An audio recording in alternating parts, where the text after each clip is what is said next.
कर्मों पर विश्वास करने वाले व्यक्ति के मन में भी अक्सर ये सवाल उठता है कि बुरे कर्म करने वाले को उसके बुरे कर्मों का फल कब मिलेगा। आइए इसे कहानी से सुनाते हैं। मैं हूं विनी आपके साथ और चलो आज कुछ अच्छा सुनते हैं।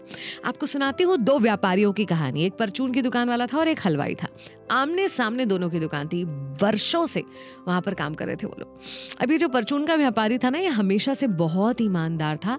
अपने ग्राहक हित के बारे में सोचता था। ईमानदारी से पूरा धर्म को फॉलो करते हुए अपना व्यापार करता था।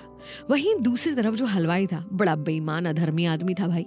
दूध में पानी मिला मिला के बेचता था, उसकी मिठाइयाँ बनाता था, काफ़ी नकली चीज़ें बेचता था और ज़्यादा मुनाफा कमाने के लिए जो कुछ भी वो कर सकता था ना, वो सब कुछ वो करता था। अब परचून की दुकान वाला ये देखता रहता था और उसके मन में ख्याल आता था कि बताओ यार, मैं तो साधारण ही रह गया और ये सब कुछ करके अमीर आदमी बनता जा रहा है, लगातार बहुत धन कमा रहा है, क्यों ऐसा। अब जब मन में सवाल बहुत ज़्यादा उठने लगा तो उसने सवाल लोगों से पूछना शुरू किया। कुछ धर्मात्माओं से, साधु संतों से सवाल करता वो कि बताइए ना ऐसा क्यों। उसे सेटिस्फैक्टरी जवाब, संतुष्ट करने वाला आंसर अभी तक मिला नहीं था। एक दिन एक महात्मा उसकी दुकान की तरफ आते, वो उनसे भी यही सवाल करता है कि देखिए उसको, वो अधर्मी है, लूटपाट करता है, बेईमानी करता है, लेकिन तरक्की किए जा रहा है। मैं इतने सालों से उसको देख रहा हूँ। वही मैं हूँ, ईमानदारी से धंधा कर रहा हूँ तो धीरे धीरे आगे बढ़ पा रहा हूँ। उन्होंने कहा कुछ दिन मैं तुम्हारे साथ रह सकता हूँ। बोले बिल्कुल महाराज, रहिए मेरे साथ में रहे। और पास वाली नदी एक थी उनके वहाँ पर, उस पर उन्होंने कहा कि भाई जितनी तुम्हारी हाइट है ना, उतना बड़ा गहरा एक गड्ढा खुदवा दो। तो इस व्यापारी ने कहा ठीक है। जितनी इसकी हाइट, ऊंचाई थी, उतना गहरा गड्ढा नदी के पास में खुदवाया गया। जब गड्ढा खुद गया तो इसे बोला कि अब तुम इस गड्ढे में उतर कर खड़े हो जाओ। ये खड़ा हो गया।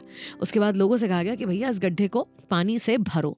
अब कुछ 20-25 टोकरे भरकर पानी उसमें डाल दिया गया और पानी उसकी गर्दन तक पहुंच गया। अब व्यापारी को थोड़ा डर लगने लगा। उसने कहा कि अगर अब आपने 1-2 टोकरे और पानी इसमें डाला ना तो मैं इसमें डूब जाऊंगा। उन्होंने कहा कैसी बात कर रहे हो यार, 20-25 टोकरे पानी डाल दिया, उससे तुम्हें कुछ नहीं हुआ, तो 1-2 टोकरे से क्या होगा। बोले क्यों नहीं आप समझते, अभी तक तो पानी गले तक था ना, इसलिए कुछ नहीं हुआ, लेकिन अगर यहाँ तक आ गया तो मैं डूब जाऊंगा ना। तो महात्मा ने कहा ऐसा ही पाप का घड़ा होता है।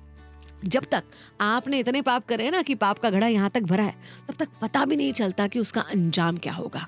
लेकिन बस जैसे ही पाप का घड़ा भरने पर आता है और पानी सर के ऊपर पहुंच जाता है, तब पता चलते हैं उसके अंजाम।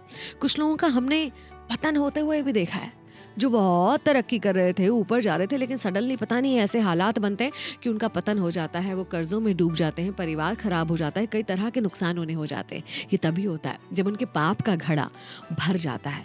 तो किसी ऐसे को देखकर कभी इंस्पायर नहीं होना कि यार देखो गलत काम कर रहा है मगर उसके साथ तो सब अच्छा हो रहा है, क्योंकि आपको नहीं पता कि अच्छा कब तक हो रहा है और किस दिन उसके दिन फिर जाएंगे। हमेशा सुखी तो वही रहेगा जो धर्मपरायण होगा, अधर्म नहीं करेगा और बेईमानी नहीं करेगा। मैं हूँ विनी आपके साथ।